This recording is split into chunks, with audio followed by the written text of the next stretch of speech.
Da da da! What's my good cheer? Welcome, everybody. Let's give YouTube a couple of minutes to get those notifications out. And in the meantime, if you've never met me before, hi, I'm Cindy. I explore the inside and the outside. And today I was in the inside. Like, seriously, I was in the inside.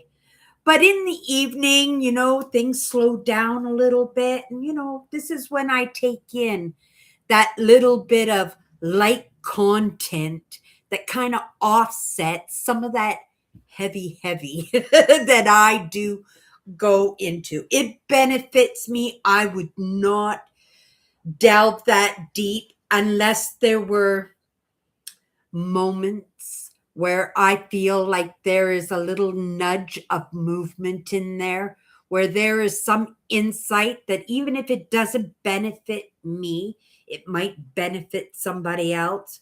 But in the evening, I try and keep that content light for myself. Not always, because I love the heavy stuff. I love working in emotions. And, it has served me so well, but it is in that balance, right? Even though I want to stay in it, I want to, right? I want to delve deep constantly. I know eventually that will burn me out, and it will also require sacrifices, right? In other parts of my life, even in that light content that I like to take in the evening to unwind. It's part of, my routine, just like my podcast is, right? That I come in and it's part of that routine, and it's part of something that makes me feel like I'm part of something bigger. Yes, part of something bigger. So the lightness that I was taking in tonight, I haven't finished. I'm only about halfway through. Right. I'm sure most people have heard of the Shroud of Turin. I have been immersed in that topic. Oh my goodness. It's going to have to go back into the 70s when I first heard about the Shroud of Turin. And it's also, in the discrepancies and the naysayers and the evidence. And right, we were talking yesterday how this digital age is always expanding. It's right, it's even going to get deeper and more technical, and it's going to revolve around mechanisms that we, right, it's not even a thought, it's not even a creative idea in the moment.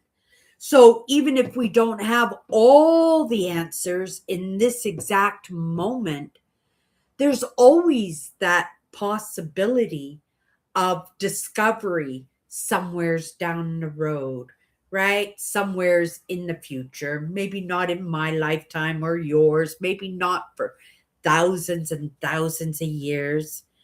But in the end, the truth always surfaces, right? We are human. We are curious. And when we get curious about topics, we don't let go. How many times has the Shroud of Turin been examined? Lots, lots. And in getting into the documentary, yeah, this Shroud of Turin has been around, right? And they say it's Jesus, right? It's his burial cloth. And it dates to that exact timeline, right? The the the evidence in the plant materials, in the soil segments, like that shroud, it's been in the news lately because technology has advanced and they have done more research on it. And this shroud has been around the world. It has been on grand tours, and it has been hidden away in different countries.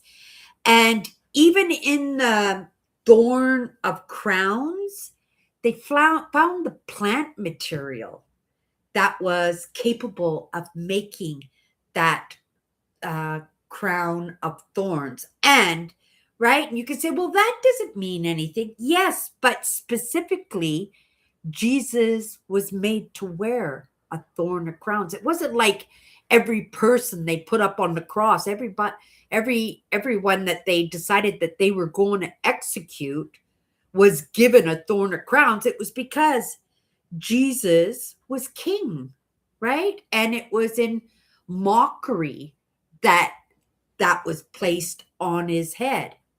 I'm not a Christian, right? But I believe that Jesus did exist. And I do believe that Jesus, right, was one of the very first of those thought leaders who took care of the disadvantaged. Or let's just say he didn't take care of the advantaged, right? So, meaning he was for regular people. And I'm just immersed in it because they have done recently more tests on the shroud, and it really, the last test they did, it came up as a fake, right? It came out with this idea that somebody from the 14th century who was proficient in relic creation, that he had done it. And it turns out it was absolutely impossible for him to do, um, what do you call, a forgery on that, only because the different soils from all the different countries, the the different, they even did the DNA because it's been handled by so many people over the centuries. So they couldn't figure out specifically, but family groups, yes, they did have family groups that handled the shroud, but they could tell what countries, right, that had handled it. So they knew that it was all over Europe and Asia, even Africa, right? Even Africa, before it ended up in Europe, right? It was a relic that lots of people thought that it was fake, but lots of people, right, worship it and truly believe in it. And I'm a girl who loves evidence, especially on things that we are being asked to accept as truth. I want to see the evidence, right? My parents always say, somebody told you to jump off the bridge. Would you jump off the bridge? No, you want to see the evidence that if I jumped off the bridge, it would be safe, that I would be okay, that we don't make rash um, uh, conclusions about things without delving in deep. And even now, with the evidence, like so much evidence to say, yes, at the very least, it was a traditional burial garb from Jerusalem area, right? They said another area too that was in the vicinity. And the crucifixion marks and everything was straight up bang on the way it was described in the Bible. And also the blood type of the person that had been surrounded in the fabric is quite common in Jesus reliquary, right? These are almost like souvenirs that people take, and it was mostly for nuns and bishops, and right, for higher ups in the church, and even not higher ups, if you were able, like if you really loved Jesus, that you would spend your every last penny in order to have a little snippet of something, whether it was hair, a piece of clothing, fabric, the shroud, right? So I find it super interesting. I am an evidence girl. Like, I want to see the evidence in these things. And, I don't want to be forced to take somebody's word that it's the truth, right? I want to see the science. I want to see the backup in that.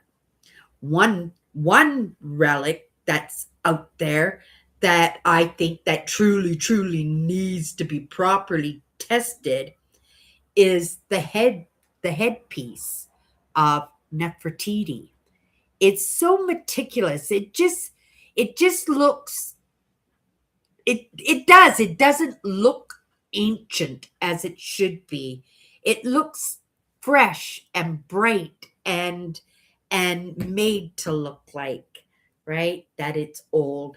And I would be curious to know if I'm wrong in that, but I'm thinking Nefertiti, that headpiece of Nefertiti that they found in a artist studio, and it wasn't supposed to be complete. They found um uh, Akhenaten, and his was totally destroyed, but hers was so bright and colorful, and right. So yeah, maybe one day they'll actually have that technology to do a proper test on that one to see. There are lots of fake things that are out in the world. We were even tricked in um, um, one of the fossils that was dug up, one of the skulls and bones, and they actually put a monkey head and different parts to create something, and then they displayed it as if it was the first human being on earth. And it was, I think, in the early 1900s that they actually discovered that it was a total fake, and everybody was so certain that it was true. Each one of us gets to judge for ourselves. Hello, Kathy. Thank you. Each one of us gets to decide for ourselves, right, what we would put our faith in as a truth, right? My perceptions, my beliefs, those are my beliefs. And I can be persuaded, right? I could be shown evidence in my beliefs and my perspectives, and I would have to be willing, right, to accept a truth if I were to see it. And wow, that would be pretty disheartening. And I could see lots of people kind of working their ideas to fit a fact if they really feel strong about something, like if they discovered that maybe Jesus was just a regular guy. Jesus was just a regular guy, right? How many people would actually accept that as truth, even being shown the evidence? That would be really hard because none of us don't want to admit that we have put our trust and our faith in something that was not real, right? Let me have a sip of my coffee. I made a fresh cup of coffee. I'm using my Charlie Brown cup that my sister Alice bought me for Christmas. I make a good cup of coffee. Okay, you guys. So I didn't have a topic of discussion, but don't normally have one anyway. I come in and it just kind of flows with me. But I think tonight what I'm going to do is I'm just going to pull a card and we're going to go into it, see where it takes me. Maybe we'll put a little bit extra effort, a little bit extra time into it. Or maybe it'll just be a few minutes. You never know. I hope everybody is having an amazing day. If you're getting up in the morning and starting your day, if you're in your evening already, right? I hope your day was productive, that there wasn't too much wrenches thrown into it, that it ran smoothly, right? And if it didn't, I hope you can go to bed tonight and sleep well and get up tomorrow and maybe find that those problems may have resolved themselves, right? That would be amazing. It happens to me all the time. Super grateful. And actually, I'm just going to throw some gratefuls out there because it's on the tip of my tongue already, because sometimes we think like, how are we going to get this done, right? How can I afford that? How am I going to fix that? How am I going to do that? And we drive ourselves crazy sometimes. And for myself, I have to give myself little pep talks. One of my favorite things is to say, everything's going to be okay, Cindy. Don't worry about it. Everything. And a big smile on my face. And then the next thing you know, things start moving, things start resolving for themselves, especially as of late. It's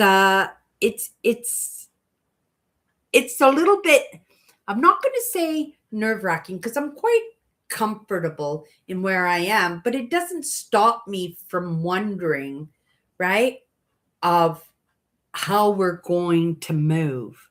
My idea, my actions is just to do the move and just trust that, right, we're going to land in the right place. It's kind of like what I do with my podcast, isn't it? And coming here and just, right, just trusting. And I've been doing this podcast now for, oh my goodness, it's been years now. For the first, I think, 2 or 3 years, I was doing this show on Instagram. But, when I brought it back, I first started here, then I took it to Instagram, and then I brought it back here because I used Instagram as my practice station, right? A place to practice my craft, to get comfortable with the audience, because it's one thing about the audience on Instagram. They're very vocal, they're very distracting, right? And so lots of times I would get distracted, and you guys know in my short-term memory that I would, if I'm into something heavy and I get distracted, right, it's hard for me to come back in and pick up where I left. For most part, sometimes, right, I could just carry on, but for the most part, I do easily get distracted, and I end up going down side branches and that instead of staying on the main branch of the tree. But like I said, we're just gonna pull a card tonight. We're gonna go into it for a few minutes, and yeah. And if you've never hung out with me before, 54 powerful words, and lots of times we don't recognize when ideas, intuition, those spidey senses, things are always coming across our path and trying to get our attention all the time. But sometimes, most of the time, we are so distracted. And that's the plan, right? That we are supposed to be distracted because everybody is looking for our attention, right? Everybody is. But at the same time, losing my train of thought because I went down the side branch there. Okay, so we're just going to oh, I remember what I was saying is important because it came right back, right? So many times things are trying to get our attention and we don't notice, right? It's there, it's constant. It's like your dog begging for its treats or its dinner, and it's right here by your side, and it's dancing and twirling and acting like it's got to go outside to go to the bathroom, and you're not paying any attention to it because you're distracted by what's going on in TV, or you're yapping on the phone, or you're on the phone playing. and we miss out. Maybe the dog will pee on the floor, right? And right, just from not paying attention to the signs, paying attention, right, to the conversations, to the little experiences that happen constantly, and we miss out, right? Possibly on something important. The reason for the cards is to bring that word to the surface and then just let it do its work. You can go off, do your day, right? Forget about the word even, right? But any conversation, any experience, right? If it relates to that word, you're going to notice it, right? And it's just going to be a signal for you to say, "Oh my goodness, what else am I missing?" Right? Because I can guarantee you, whatever word I pull out of this card in this moment, right? It's you're going to find that it's going to be significant to you. Well, at the very least, it's going to be significant to me. But I bet you will also notice that it pops up in whether it's the reference to your life or the reference to somebody that you care about, right? Maybe it's an event that you come across or content or something. You don't know, right? But the idea is that maybe you'll pay a little bit closer attention if you notice. Okay, you guys, let's grab the card. Let's grab the word. Something new, something exciting. Oh my goodness. I'm going to put that back because I would have grabbed that card only, but there was more than one card. So we're just going to grab one card. Oh, this one's sticking out. Let's take this one. Ooh, this is a good one, you guys. I haven't pulled this card either. This is a new one for me. We got the word truth. Truth. We all fail in ourselves and in others, right? The truth is in the intent. We were talking about this last week, weren't we? This word intent. I don't think it pulled up, but I think we went into the topic, right? And it is true. We all fail in ourselves and we fail in others. Like I was talking about the Shroud of Turin, like they proved that it was Jesus, right? Then I would have to truly accept that as a fact. I wouldn't be able to deny it. And it would be easier for me to deny, not to deny it, right? Because to accept that, because, right, I'm not a super religious person when it comes to Christianity, right? My mother loved Jesus. I went to Sunday school till I was 12 years old and then right? Then I had free choice, and then that was the end. That was the end of church for me. But it wasn't, oh, here we go again. It wasn't that I had a problem with church. I wasn't a problem that I had with Jesus or Sunday school. I love Sunday. I love the teachers. I love the stories they would tell. I love the church picnics and Bible class, right? I really did enjoy it. But my relationship, because my mother was so involved with her religion that way, and because of our strained relationship, I couldn't imagine that she represented somebody, right? That Jesus would approve of, right? So I kind of lost my faith there. And I am my father's daughter. I wasn't spiritual either. My father was spiritual. I wasn't spiritual at the time either. I'm not even sure if now I am. I'm such a realist, right? We're talking about evidence. I want to see the evidence, but I would have to accept it, right? Right?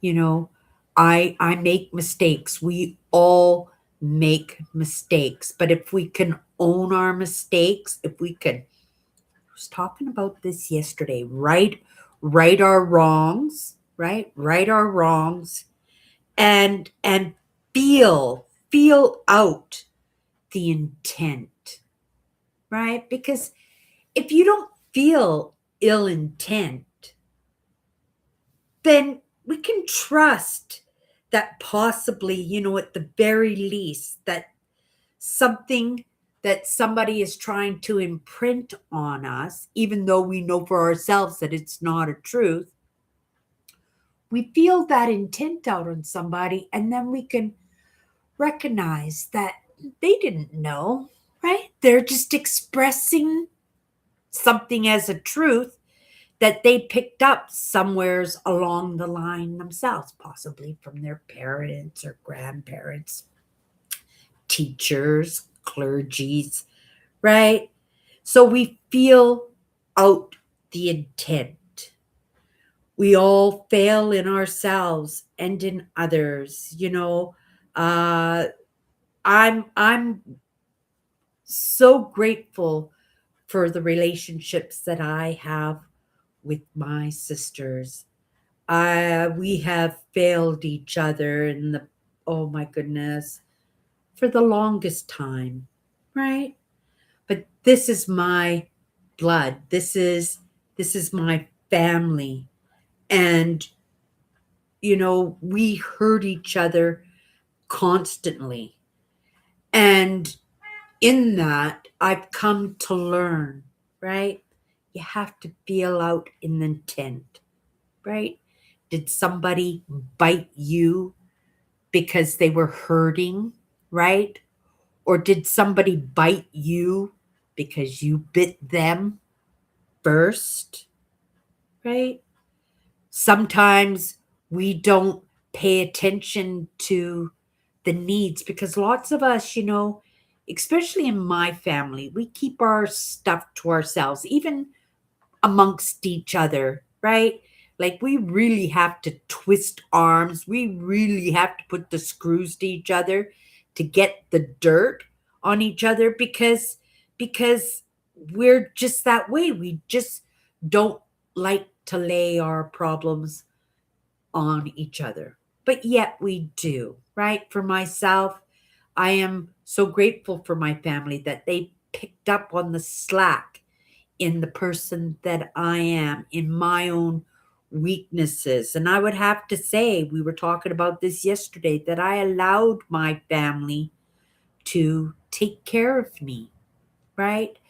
But in them taking care of me, it made me weak so that I could not take care of myself, right? But you have to feel out the intent. Did they intend for that to happen, right? No, right? And so I have to take that into consideration in feeling out, right?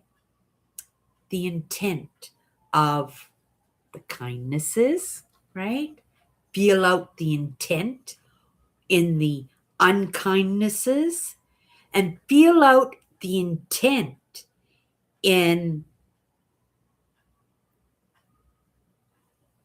something that is being projected as a truth and be able to feel it out, right?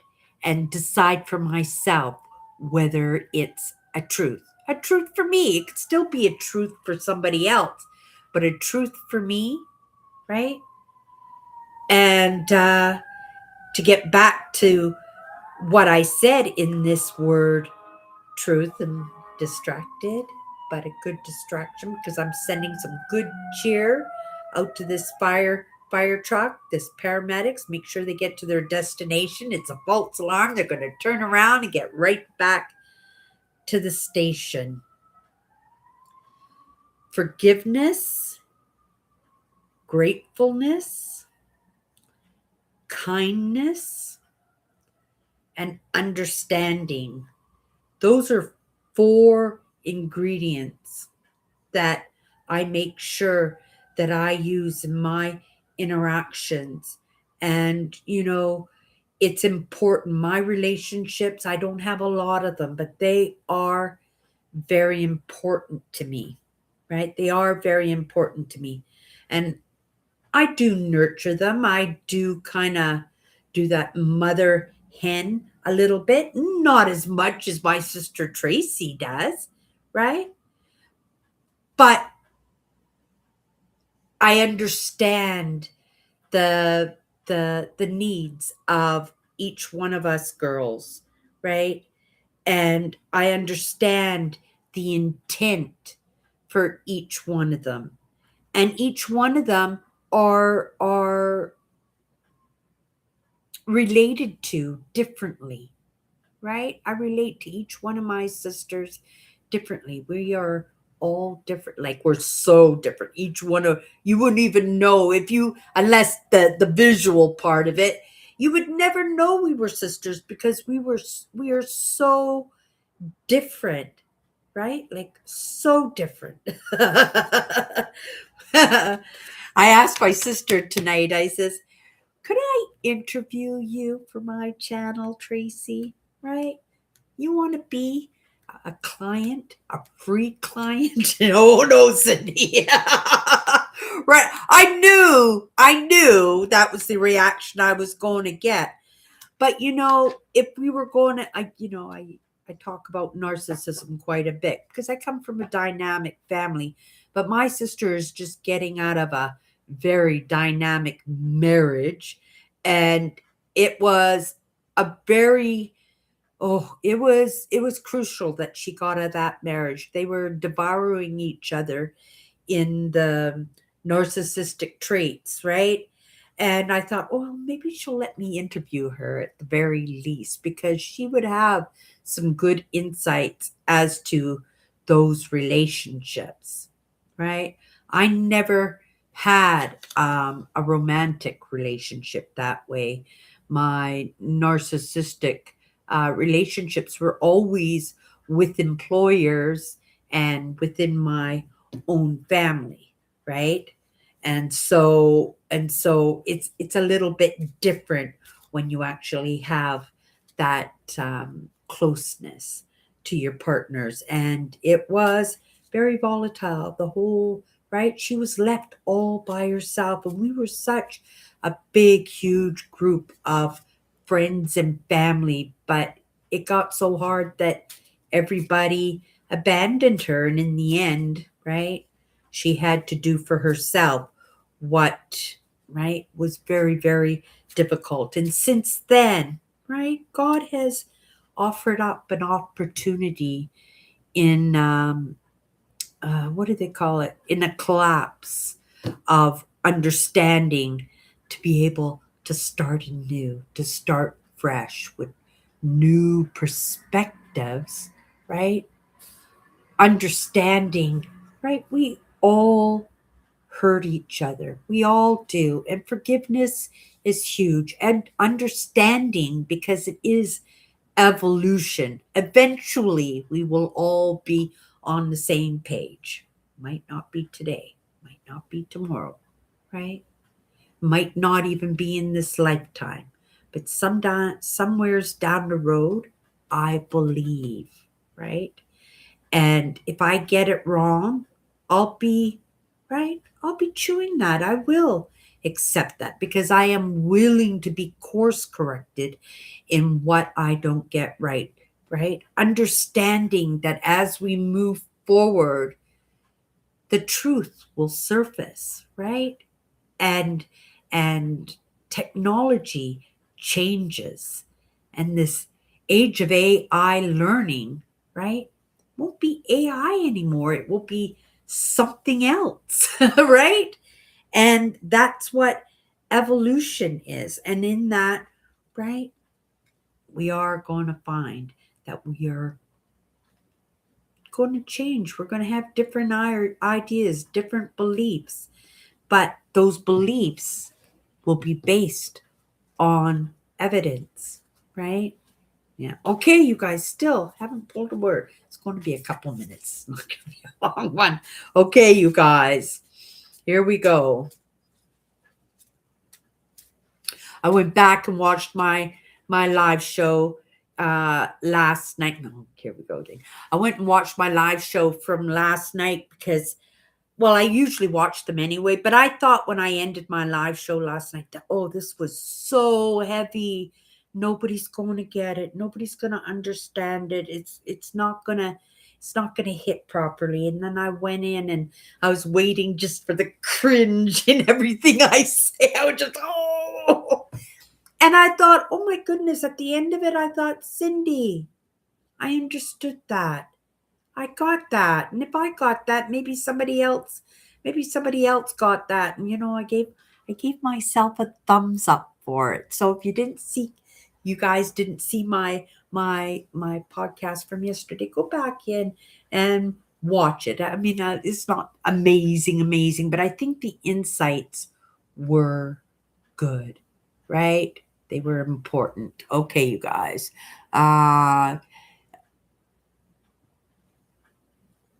Hello there. Oh my goodness. Thank you guys so much for coming in tonight.